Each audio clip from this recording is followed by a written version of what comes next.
Friends, ये story का तीसरा भाग है। अगर आपने इससे पहले वाली स्टोरी नहीं सुनी है तो डिस्क्रिप्शन में प्लेलिस्ट की लिंक है, आप वहां जाकर के सुन सकते हैं। हर रोज स्टोरी का नया भाग देखने के लिए चैनल को सब्सक्राइब करके बेल आइकन को प्रेस कर लें ताकि नई आने वाली वीडियो की नोटिफिकेशन सबसे पहले आपको मिल सके। आदित्य घर के बाहर आकर अपनी कार को गैरेज में खड़ा करता है। इस वक्त उदित की बातों को सोचकर उसके चेहरे से स्माइल हटने का नाम ही नहीं ले रही थी। उसका सीट पर सिमट कर किसी छोटे बच्चे जैसे सोना, आदित्य की शर्ट को पकड़ कर रखना और चॉकलेट के लिए नींद में बड़बड़ाना, उसकी मासूमियत तो उसे आज दिखी थी। यही सब सोचते हुए अपनी गाड़ी की चाबी को घुमाते हुए वो अंदर आता है। सबने देखा आज उसका मूड काफ़ी अच्छा था और उसके चेहरे पर कभी ना रहने वाली स्माइल आज अपना परमानेंट डेरा डाले बैठी थी। हॉल के अंदर आकर उसकी नज़र डाइनिंग टेबल पर गई तो उसकी मुस्कुराहट थम गई। आदित्य, आप लोग अब तक जग रहे हैं? वंदना, आदि आप कहाँ थे? कब से वेट कर रहे हैं हम लोग आपका। आकाश, भाई प्लीज जल्दी आइए वरना दी हमें खाना नहीं खाने देंगी। आकाश ने पेट पर कुछ इस तरह हाथ फिराकर कहा कि सब हंसने लगे। नीरो, क्या यार, कितनी देर कर दी तूने? तुझे पता है तेरे बिना दी खाना नहीं खाती और दी के बिना हम लोग फिर भी जाने कहाँ घूमता रहता है। आदित्य, दी आप खाना लगाइए, मैं बस 2 मिनट में फ्रेश होकर आता हूँ। आदित्य 2 मिनट में नीचे आता है। सब डाइनिंग टेबल पर है। तभी नानी आदित्य से पूछती हैं, आदित्य बेटा, आपने इतनी देर कहाँ लगा दी?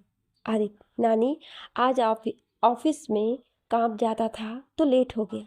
आदित्य साफ झूठ बोल गया। नीरो वंदना के पास जाकर, देखा दी, ये कैसे साफ झूठ बोल रहा है? इसको क्या पता कि इसके कान पहले ही हमारे कानों तक पहुंच चुके हैं। मुझे तो समझ नहीं आता ये महाशय इतना कॉन्फिडेंस किस दुकान से थोक के भाव में लेकर आए हैं। वंदना दी, छोटे पहले खाने पर ध्यान दीजिए, बाकी बातें बाद में करेंगे। वो कितना झूठ बोल रहे हैं और सच उसका ब्यौरा वो खुद देंगे। खाना खाने के बाद सब साथ में हॉल में बैठे रहते हैं। वंदना दिन नीरो के बालों में मालिश कर रही हैं और आदित्य वहीं पास में लैपटॉप लेकर बैठा है। तभी नीरो वंदना के हाथों को पकड़कर उससे आदित्य से आज के बारे में पूछने के लिए कहता है, पर वंदना मना कर देती है। लेकिन आकाश का मुंह कहाँ बंद रहने वाला था। वो आकर आदित्य के पास बैठ गया और बड़े प्यार से बोला, भाई आपको आज इतना लेट क्यों हो गया ऑफिस से आने में? आदित्य, बताया तो ऑफिस में काम था। आकाश, सच्ची भाई, ऑफिस में काम था या कहीं और गए थे? आदित्य, अच्छा तो तू करमचंद बनने की कोशिश कर रहा है। बेटा, वो तेरे कॉलेज के एग्जाम कब से स्टार्ट हो रहे हैं, बताना मुझे जरा। आकाश डरते हुए, पता नहीं भाई, और मुझे अब नींद आ रही है, मैं तो सोने जा रहा हूँ। Good night everybody. Neero, good night बेटा, जा सो जा। वंदना, आदि जाओ आप भी सो जाओ और आप भी छोटे जाइए सो जाइए, अपने छोटे से दिमाग को आराम दीजिए। नीरो, यस लेडी बॉस, पहले एक इम्पोर्टेंट कॉल करनी है, वो कर ले। नहीं, कल बॉस मार डालेंगे, आप जाइए दी। Good night. आदित्य अपने रूम में बेड पर बैठा है और उदित के बारे में सोच रहा है। कैसी पागल लड़की है, ऐसे कौन अपना फ़ोन भूल सकता है? छोटी सी है पर बातें देखो, अधेरों से डरती है और कहती है कि मुझ बहुत बहादुर है, बेहिचक मुझसे भिड़ जाती है। कितना सोचती है कोई कुछ कह ना दे, इसलिए जॉब भी करती है और खुद को हम ऐसे कहते हैं जैसे पूरी टोली हो साथ में। और बोलना शुरू करे तो एक बार खिलौने की बैटरी खत्म हो जाए, लेकिन इसका बोलना कहाँ बंद हो सकता है। नींद में चॉकलेट का बंटवारा मंजूर नहीं है। अचानक ही सुहाना की बताई सारी बातें याद आती हैं और उसे अपने बिहेवियर के लिए बहुत बुरा लग रहा था। आदित्य उठकर आईने के सामने खड़ा होकर, जब वो इतनी मुश्किलों के बाद भी इतनी खुश रहती है और तो और दूसरों को भी हंसाती है, तो तू क्यों नहीं हंस सकता है? अच्छा खासा चेहरा है फिर भी सड़ाई घूमता रहता है। आदित्य की ये बातें सुनकर नीरो हंसने लगता है, जो अभी तक चुपचाप गेट पर खड़ा होकर उसकी बातें सुन रहा था। नीरो, सही कहा भाई, तू इतना हैंडसम है, कभी हंस भी लिया कर, गलती से ही सही, शायद तुझे खुद को अच्छा लग जाए। वैसे इतना लेट क्यों हो गया, तू बताना चाहे? वैसे इतना लेट क्यों हो गया था, तू बताना मुझे। हाँ, मुझसे नीचे वाला झूठ मत बोलना कि ऑफिस में काम था, क्योंकि तू ऑफिस से 9 बजे ही निकल गया था। आदित्य, अच्छा, काम कर रहे हो नीरज सिंघानिया? अपने बॉस की जासूसी करना मामूली बात नहीं है। नीरव आदित्य के पेट पर अपना हाथ मारते हुए, बॉस के बच्चे, ज़्यादा बॉसगिरी मत दिखा मुझे। ऑफिस में बॉस की इज्जत देता हूँ, वही काफ़ी है। आदित्य, अच्छा भाई, लगता है पहले दिन ही मिस मिश्रा के साथ का काफ़ी असर हुआ है तुम पर। नीरव उसके पास बैठते हुए, नहीं भाई, मुझे बस तेरी परवाह रहती है। वैसे भी तूने अपनी सक्सेस से इतने दुश्मन पाल लिए हैं कि पूछो मत। आदित्य, जानता हूँ यार। नीरव, बात मत घुमा, बता कहाँ था इतनी देर तक। आदित्य ने सारी बातें नीरव को बता दी। आदित्य पूरी दुनिया से झूठ बोल सकता था, पर नीरव से नहीं। नीरव, भाई, वो सब तो ठीक है, लेकिन ये बता, तुझे उसका घर कैसे पता चला? और उसको ये हालत देखकर भी किसी ने तुझे कुछ कहा नहीं? मतलब अगर कहीं उसके माँ पापा ने तुझे मारा वारा तो नहीं? आदित्य शांति से बेड पर लेटते हुए, उसी ने बताया, पूरा डायरेक्शन उसी ने किया। रही कहने की बात, उसकी बुआ और बहन है बस घर में, बाकी उसके माँ पापा लखनऊ में रहते हैं।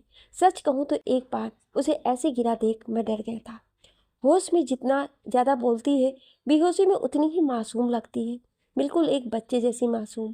काश वो हमेशा चुप रहे तो कितनी अच्छी लगे ना। नीरव, सही कहा भाई तूने, लेकिन अब तुझे अच्छे लगने के लिए क्या वो स्लीपिंग ब्यूटी बन जाए? आदित्य, पागल है क्या, कुछ भी बोलता है। वो बोलती हुई भी काफ़ी अच्छी लगती है, लेकिन बस तब तक जब तक किसी से झगड़े नहीं। नीरव भी उसके साथ में लेते हुए बोला, भाई तूने तो बड़ी बारीकी से नोटिस किया उसकी हर चीज़ को।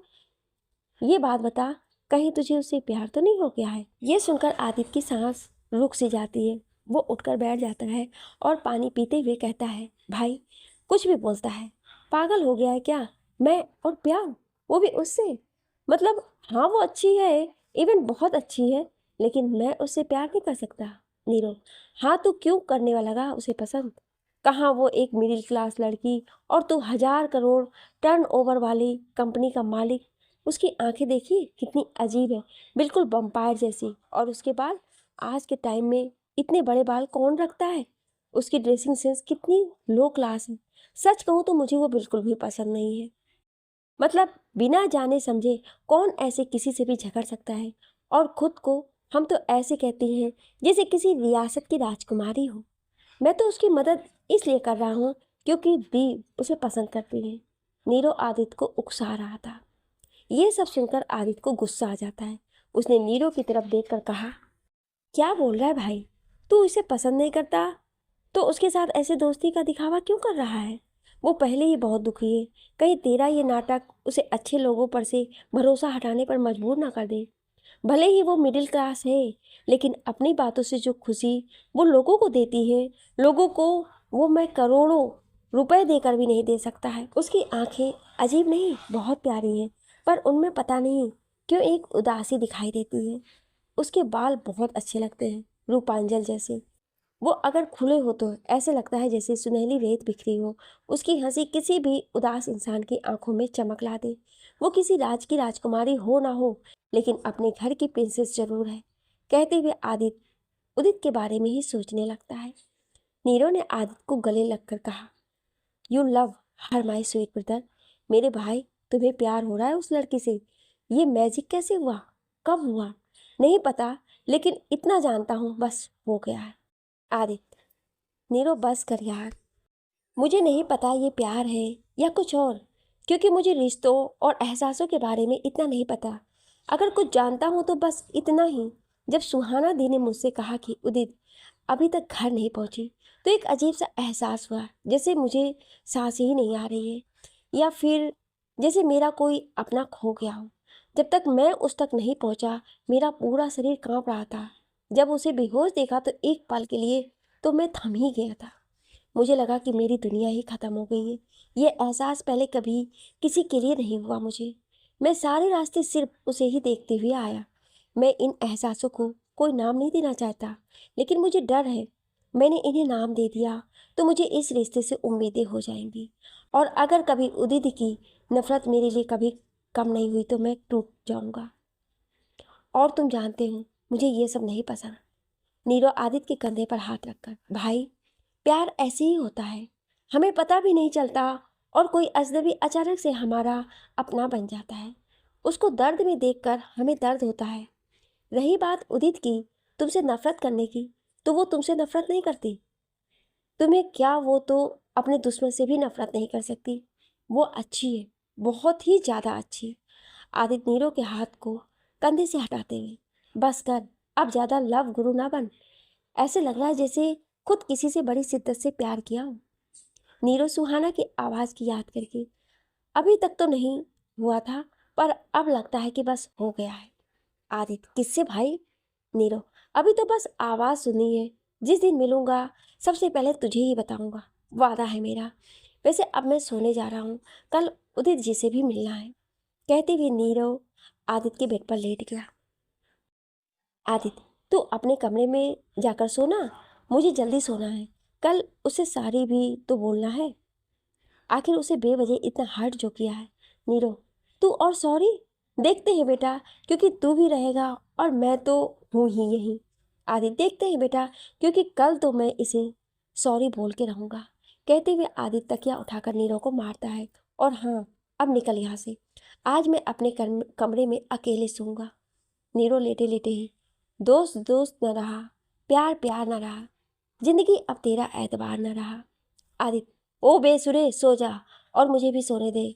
कल का दिन है, गा लेना जितना गाना हो। नीरो, तूने शायद सुना नहीं कि किसी ने कहा है रात अपनी होती है। आदित्य, ठीक है, तू रात को अपनी बना और मैं चला सोने। बस अपनी सुर सीमा खुद तक हो रखना, मेरे कानों तक इसकी आवाज़ न आने पाए। और आदित्य दूसरी तरफ मुँह करके सो जाता है। दोनों को सुबह का इंतजार है, लेकिन कारण दोनों के अलग है। आदित्य से अब उदित का चेहरा देखे बिना कुछ अच्छा नहीं लग रहा है, और वहीं नीरो सुहाना से मिलना चाहता था, उसे देखना चाहता था। आज सुबह उदित जल्दी उठ गई थी। सुहाना के उठने से पहले उसने आज सारा काम निपटा दिया। उसे ऑफिस भी जाना था, तो जल्दी से नाश्ता तैयार कर उसने सुहाना को आवाज़ दी, दी उठिए, आज हमने सारा काम कर लिया है। नाश्ते में आलू के पराठे बनाए थे, वो टेबल पर है। बुआ जी के लिए पूजा के फूल मंदिर में रख दिए हैं। माता रानी की पूजा कर ली है, माँ से बात करने जा रहे हैं। तब तक आप नहा लीजिए। सुहाना उदित के माथे को छूकर, बेटू दर्द तो नहीं हो रहा है आपको? कल रात को आप सो गई थी तो आपसे पूछ नहीं पाई मैं। उदित, अरे दी, कोई दर्द नहीं है, थोड़ी सी चोट थी बस। वो तो हम मास्टर सिंघानिया को बेवकूफ़ बना रहे थे ताकि वो हम पर गुस्सा थोड़ा कम करें। सुहाना, बेटू ऐसा नहीं बोलते। कल रात को आपके बॉस कितना परेशान हो गए थे आपको लेकर। और एक बात बताइए ज़रा, आपको चोट लगी थी तो काम करने की क्या ज़रूरत थी? हम कर लेते सारा काम। उदित, दी इतना तो कर ही सकते हैं हम। और हाँ, घर के कामों पर कोई आपका कॉपीराइट थोड़े है। कभी कभी हम भी कुछ काम करने चाहिए।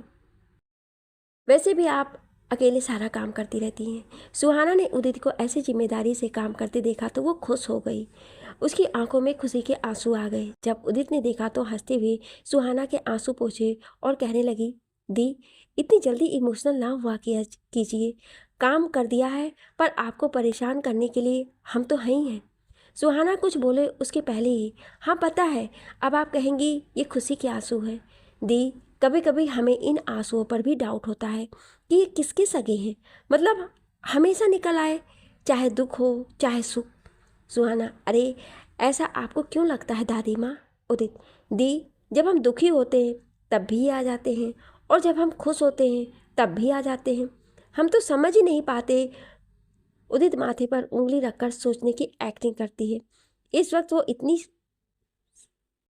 प्यारी लगती है कि सुहाना इसके गालों को खींचकर कहती है, ज़्यादा मत सोचिए, वरना जो आपका इत्तू सा दिमाग है वो फट जाएगा। फिर उठकर बाथरूम की तरफ जाती हुई, वैसे आज आपको ऑफिस नहीं जाना क्या? कल के इंसिडेंट को लेकर छुट्टी तो नहीं मारने वाली है ना? क्योंकि कल तुम्हारे बॉस ने साफ साफ कहा था कि तुम्हें छुट्टी नहीं मिलेगी। उदित, अरे हाँ दी, जानते हैं, जाना तो है और जल्दी जाना है, वरना वो मास्टर सिंघानिया फिर कहीं भेज देंगे हमें कहीं और। उनके दिमाग में तो हर वक्त यही चलता रहता है, कब हमें कितना परेशान करना है।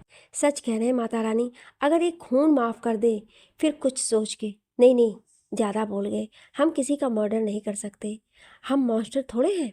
सुहाना उसके सर पर हल्के से थप्पड़ मारकर, पागल कहीं की, कुछ भी बोलती रहती हैं आप। उदित, कहीं के नहीं दी, लखनऊ के हैं, और वहीं के रहेंगे। सुहाना, जी दादी अम्मा, आपसे कहाँ कोई जीत पाया है जो हम जीतेंगे। उदित, वैसे आप पहले से ही काफ़ी अच्छी हैं, लेकिन हाँ, ऐसे ही बुद्धिमानी का काम करते रहिए तो और भी अच्छी लगेंगी आप। सुहाना, जैसी आपकी इच्छा दादी अम्मा। दोनों हंसने लगती हैं। माँ से बात करते करते उदित को काफ़ी लेट हो जाता है, इसलिए उदित पराठों को रैप करके अपने पर्स में रखती है और ऑफिस के लिए निकल जाती है। सिंघानिया मेंशन। आज आदित्य भी जल्दी उठ गया था। जॉगिंग करने के बाद आदित्य अमूमन शॉवर में ज़्यादा टाइम लेता था, पर आज वो 5 मिनट में ही बाहर आ गया।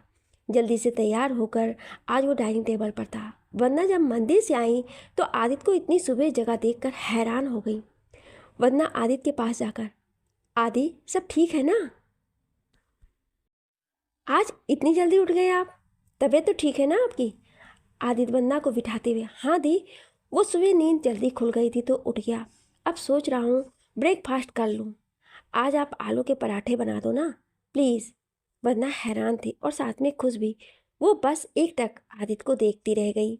आदित्य, अगर मन ना हो तो कोई बात नहीं, फिर कभी बना दीजिएगा। वंदना ने आदित्य का चेहरा थाम कर कहा, बाद में क्यों, बस 20 मिनट दीजिए, हम बना कर लाते हैं। वंदना किचन में आ गई।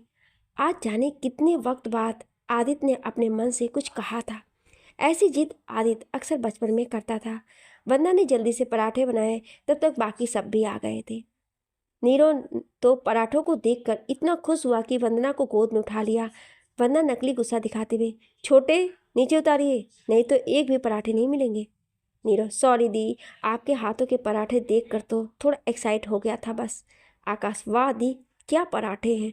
हरी काका आज से पराठे बनाने का कॉन्ट्रैक्ट दी को दिया जाता है, आप आज से छुट्टी पर। आकाश की बातें सुनकर सब हंसने लगते हैं। नानी, पर बिटिया आज तो तुम्हारा व्रत था ना, तो काहे इतना काम करने लगी, और मन था ही तो हमसे किसी को बोल देती। वरना नानी, आज आदि ने हमसे खुद कहा तो हमने बना लिया। वंदना अब आदित्य के पास खड़ी होकर, नानी, हम तो भूल ही गए थे कि कब आखिरी बार आदि ने हमसे किसी चीज़ की जिद की हो। आज हमें बचपन वाले आदि एक बार फिर दिख गए। इन्होंने खुद को उम्र से पहले ही इतना जिम्मेदार बना लिया है कि कभी कुछ कहते ही नहीं, ना ही हंसते हैं। कभी कभी लगता है इंसान को इतना भी समझदार नहीं होना चाहिए। कुछ बचपना तो उनके अंदर हमेशा होना चाहिए। आदित्य दी, आप ना सेंटी ना करो मुझे अब, अभी तो पराठे एंजॉय करने दो। अभी आपको तो मेरे लिए बहुत सारी डिश बनानी है। अब करूँगा आपसे जीत।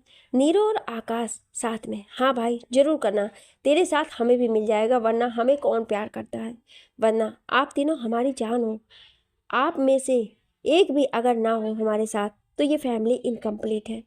तीनों एक साथ वंदना के गले लग जाते हैं। वंदना आज बहुत खुश हो जाती है।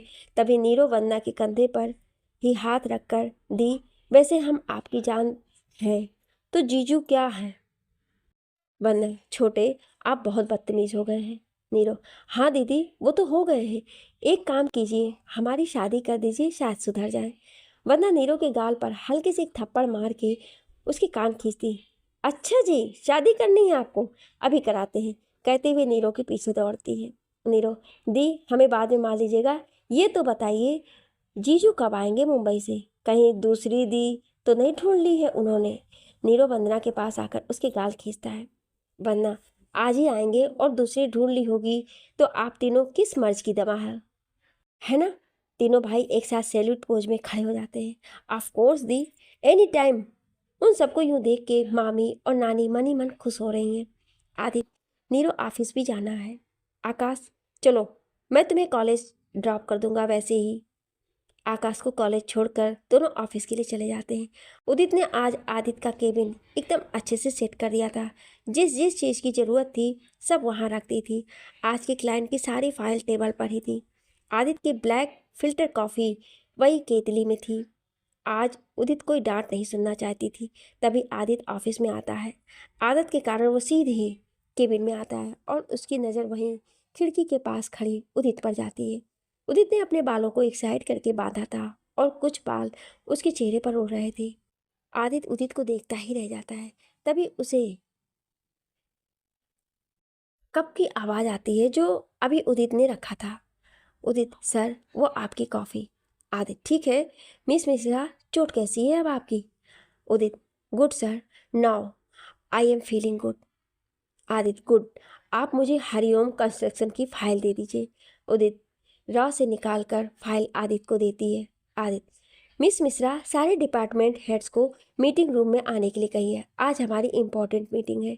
उदित, ओके सर।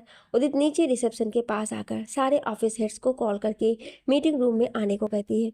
अभी वो थोड़ी देर के लिए बैठती ही है कि तभी वापस आदित्य का कॉल आता है। वो उसे अर्जेंटली केबिन में आने को कहता है। उदित के आने पर आदित्य उसे कुछ नोट्स देता है और उसे फोटो कॉपी करने को कहता है। उदित ये काम करके आदित्य से बाहर जाने के लिए पूछती है। आदित्य, जस्ट वेट, मुझे तुमसे कोई इम्पोर्टेंट बात करनी है। उदित अपने मन में, हे माता रानी, ये कल के लिए फिर से शुरू ना हो जाए, लेकिन फिर भी हिम्मत जुटाकर कहती है, जी सर कहिए। आदित्य उसके करीब आता है और कुछ कहने की कोशिश करता है। तभी प्यून कुछ फाइल लेकर आता है और कहता है कि ये फाइल नीरव सर ने भिजवाई है। आदित्य उदित को उसे लेकर मेज पर रखने को कहता है। उदित जब ये सब कर रही थी तब आदित्य का ध्यान इसी पर रहता है। उदित, सर क्या अब मैं जा सकती हूँ? कहती उदित केबिन का दरवाज़ा खोलती है, लेकिन आदित्य उसके हाथ खींचकर दरवाज़ा वापस बंद कर देता है। आदित्य, तुमने रनिंग शूज पहने हैं क्या? उदित, नहीं, लेकिन आप ये क्यों पूछ रहे हैं? आदित्य, क्योंकि तुम भागने के मौके ढूंढ रही हो। उदित, हाँ आप इसे सही कह सकते हैं, क्योंकि मैं चाहती हूँ हम जितना वक्त भी साथ में बिताए वो बेहतरीन तो नहीं पर स्ट्रेसफुल भी ना हो। कल रात की बात हमने बहुत अच्छे से सोची और हमें लगा कि हमने आपके बारे में एक गलत सोच बना ली है। हो सकता है ये गलत हो, लेकिन अगर मैं ये सोच के काम करती हूँ तो कंडीशंस थोड़े अच्छे होंगे। आदित्य को ये सुनकर उदित के साथ किए बिहेवियर के लिए बुरा लगता है। वो उसके सामने खड़ा होकर कहता है, हाँ सही है, हमारी मुलाकात इतनी भी अच्छी नहीं थी, लेकिन उसके बाद मैंने काफ़ी गलतियाँ की हैं, इसलिए मिस मिश्रा मैं आपसे सॉरी बोलना चाहता हूँ शुरुआत से अपने बुरे बिहेव के लिए। एक्चुअली जब दी का कॉल आया तो मुझे लगा तुम कहाँ होगी, और उसके बाद से मुझे लगा ये मेरी वजह से हुआ है। मानता हूँ जब हम मिले थे तो हालात ही कुछ ऐसे थे कि हम एक दूसरे के बारे में बुरा सोचने लगे थे, लेकिन चीज़ें बेहतर हो सकती हैं। वो एक गलत फहमी थी और गलतियों को जितनी जल्दी सुधार लो सही होता है। आदित्य अपना हाथ आगे करके, तो क्या हम फ्रेंड बन सकते हैं? उदित को तो ये सब सपना लग रहा था। मतलब क्या कोई सोच भी सकता है कि मॉन्स्टर सिंघानिया इतने अच्छे से बिहेव कर सकते हैं, और तो और सॉरी भी बोल रहे हैं। उदित खुद से ही, कहीं हम नींद में तो नहीं है ना, कहते हुए खुद को चिकोटी काटती है। तभी आदित्य उसकी तरफ झुककर कहता है, नहीं ये सच है, क्योंकि मैं तुम्हें सच में सॉरी बोल रहा हूँ। इसे जल्दी से डिसाइड करने की कोई ज़रूरत नहीं थी। मुझे पसंद है वो करना जो मुझे सही लगता है। अब तुम वो करो जो तुम्हें सही लगे। उदित, जिसे ये सब सपना लग रहा था, बोल पड़ी, जी सर, अगर आप ऐसा चाहते हैं तो यही सही, हम एक नई शुरुआत कर सकते हैं। आदित्य, तो मिलाइए हाथ, क्यों ना आज से नई दोस्ती की शुरुआत की जाए। ये कहकर उदित और आदित्य हाथ मिलाते हैं। तभी मीटिंग रूम में कॉल आता है कि सारे डिपार्टमेंट हेड्स वहां पहुंच चुके हैं। आदित्य उदित को साथ चलने का इशारा करता है और वहां से चला जाता है। उदित आज कुछ ज़्यादा ही खुश हो जाती है। वो केबिन से निकलते हुए जोर से चिल्लाई, मिस्टर मॉन्स्टर सिंघानिया इतने भी बुरे नहीं हैं जितना खुद को दिखाते हैं। दी सही कहती है। अपने से ही बात करती उदित का ध्यान सामने नहीं होता है, तभी वो किसी से टकरा जाती है और उसके हाथों की फाइल नीचे गिर जाती है। सामने काले कोट में एक आदमी खड़ा है, हाइट 6 फुट, गोरा रंग, दाएं हाथ की उंगली में रिंग, जिसे पता चलता है कि उसकी शादी हो चुकी है। आंखों पर मॉडर्न स्टाइल चश्मा, बाल सेट हुए, वाइट शर्ट पैंट पर काला कोट, जिसे देखकर कोई भी कह सकता है कि वो एक वकील है। वो बड़े ही अदब से नीचे गिरी हुई फाइल्स उठाकर उदित के हाथों में देते हुए बोला, मोहतरमा संभल कर, माना खूबसूरत लड़कियों को कुछ भी करने का हक है, पर ऐसे किसी को गिराने का नहीं, क्योंकि अगर हम यहाँ गिर गए तो हमारा कचरा होना तय है। उदित फाइल को सेट करते हुए बोली, कौन है आप? उदित का सवाल सुनकर इस शख्स ने कहा, जी मेरा नाम शांतनु सिंह है। वैसे आप इतनी जल्दबाजी में कहाँ जा रही हैं? उदित, आदित्य सर के साथ मीटिंग रूम में, तुरंत ही। हम उनकी न्यू सेक्रेटरी उदित मिश्रा हैं। शांतनु, रिलैक्स, इतना हड़बड़ाने की जरूरत नहीं है। क्या मैं मिस्टर नीरो या मिस्टर आदित्य से मिल सकता हूँ? उदित, मैं ठीक हूँ। वैसे अगर आदित्य सर की लैंग्वेज में जवाब दूँ तो ये ऑफिस है, कोई मॉल नहीं कि आप यहाँ कोई चीज़ें लेने आए हैं बिना अपॉइंटमेंट के। आप उनसे नहीं मिल सकते हैं। शांतनु ने यह सुना तो उनके चेहरे पर मुस्कुराहट आ गई। उन्होंने वापस कहा, और आप इसे अपनी लैंग्वेज में कैसे कहेंगी? उदित बड़े सलीके से, आप आकर उनके केबिन में बैठिए, हम उन्हें कॉल करते हैं। अभी वो नए डीलर के साथ एक इम्पॉर्टेंट मीटिंग में है। शांतनु, जरूर मोहतरमा, वैसे सच कहें तो आपका अंदाज काफ़ी पसंद आया हमें, और हमें ये भी लग रहा है कि आप यहाँ की नहीं हैं। उदित फ़ोन करते हुए, जी बिल्कुल सही, हम यहाँ से नहीं, लखनऊ से हैं। आप चाय लेंगे या कॉफ़ी? शांतनु, चाय। उनका जवाब सुनकर उदित ने पीयूष से एक कप चाय लाने को कहा। कुछ ही देर में पीयूष चाय लेकर आया। उदित ने उसे चाय का कप देकर कहा, आप थोड़ा सा वेट कीजिए, हम नीरव सर को बुलाकर लाते हैं। शांतनु, ठीक है। शांतनु चुपचाप चाय पीने लगा और उदित वहां से सीधे मीटिंग रूम में आई। उसने धीरे से नीरव के कान में कहा, नीरव सर, आप लोगों से मिलने कोई शांतनु सिंह आए हैं। मैंने उन्हें आदित्य सर के केबिन में बैठा दिया। उदित के मुंह से ये सुनकर नीरव ने दोनों हाथों से उसके कंधे को पकड़कर कहा, थैंक यू, ये बताने के लिए। उसने आदित्य के कान में यह बात बोली और आदित्य ने खड़े होते हुए कहा, तो मुझे लगता है हमारी आज की मीटिंग काफ़ी दिलचस्प रही। आपने जो कंडीशन रखी है, कंपनी इस बारे में सोचकर अपना लास्ट डिसीजन आपको जल्द ही बता देगी। मीटिंग खत्म करके नीरव और आदित्य जल्दी से बाहर आते हैं। बाहर आकर वो सीधा आदित्य के केबिन की ओर भागते हैं। केबिन का गेट खुलते ही उनकी नज़र शांतनु पर पड़ती है। शांतनु आराम से बैठकर अपनी चाय एंजॉय कर रहा था, तभी नीरव जाकर उसे पीछे से पकड़ लेता है। नीरव, क्या जीजू, कितना टाइम लगा दिया आपने इस बार? आपको पता है हम सब ने आपको कितना ज़्यादा याद किया। शांतनु वंदना का पति है, जो सिंघानियास का लीगल एडवाइज़र भी है। आदित्य भी शांतनु को साइड हक करके अपनी कुर्सी पर बैठ जाता है। तभी उदित प्यून के साथ केबिन के दरवाजे को खोलती है। उदित, मे आई कम इन सर? शांतनु, जी मोहतरमा, आइए। उदित प्यून को ट्रे रखकर जाने को बोलती है। वो ब्लैक कॉफ़ी आदित्य के पास रखती है और नॉर्मल कॉफ़ी नीरो के पास। उदित नीरो से शांतनु की ओर आंखों से इशारा करके धीरे से पूछती है, ये कौन है? नीरो उसके इशारे समझ नहीं पाता है, लेकिन आदित्य समझ जाता है।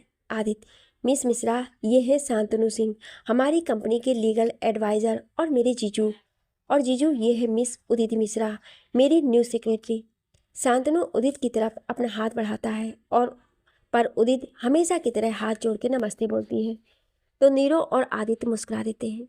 नीरो उदित के पास जाकर, वो क्या है ना जीजू, उदित जी का हाथ मिलाने से प्रॉब्लम है, यू नो ना आजकल का एटमॉस्फेयर, और दूसरी बात, इन्हें एलर्जी है। एक बार फिर तीनों हंसने लग जाते हैं।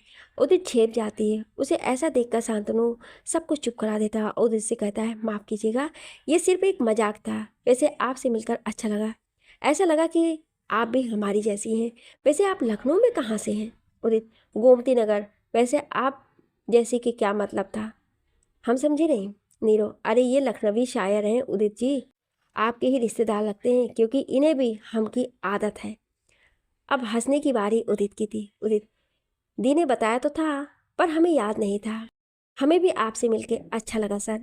शांतनु, जब हमारी नूर जहाँ को आप दीदी बोलती हैं तो हम सर कैसे हो गए भाई? ये तो नाइंसाफ़ी है हमारे साथ। आप हमसे हमारा हक छीन रही हैं। हम तो जीजू हुए ना आपके। शांतनु वंदना को नूर जहाँ बोलता है। उदित, पर हम आपको ऐसे कैसे जीजू बोल सकते हैं? नीरो, बिल्कुल ऐसे जैसे मैं बोल रहा हूँ, मुश्किल नहीं है।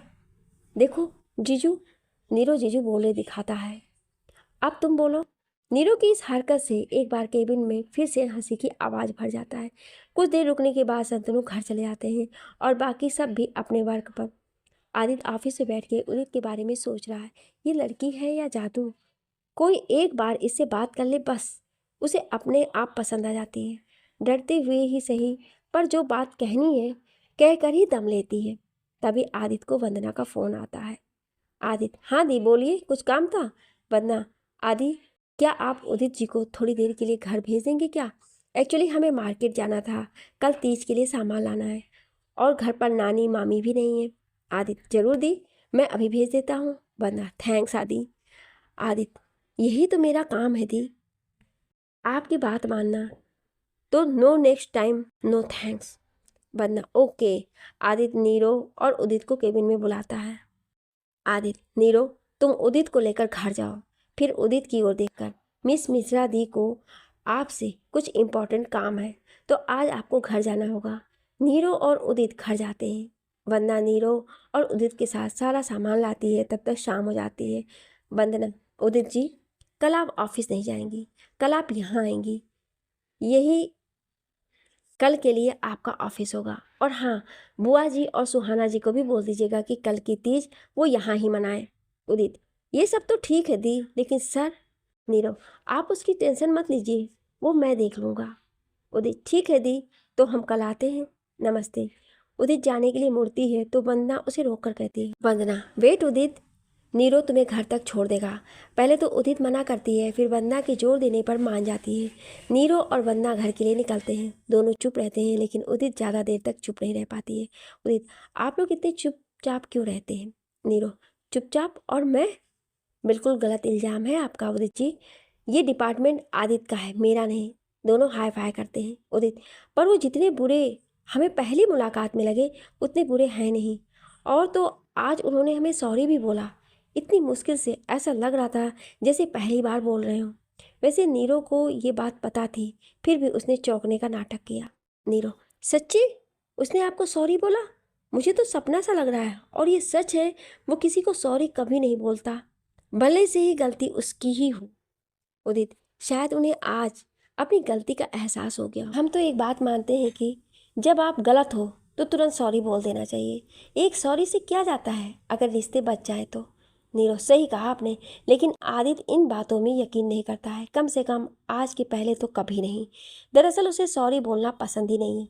वो कहता है अगर एक एवर आप गलती मान कर झुक जाओ तो दुनिया झुकाने ही लगती है, फिर चाहे आपकी गलती हो या ना हो। उदित, आप जानते हैं ये सच नहीं है। माफ़ करने वाला कभी छोटा नहीं होता है, वो हमेशा से बड़ा ही होता है, इसलिए तो वो माफ़ करता है। नीरो, ये हुआ ना लॉजिक। वैसे एक बात बताओ, कल आप भी व्रत रहते हो क्या?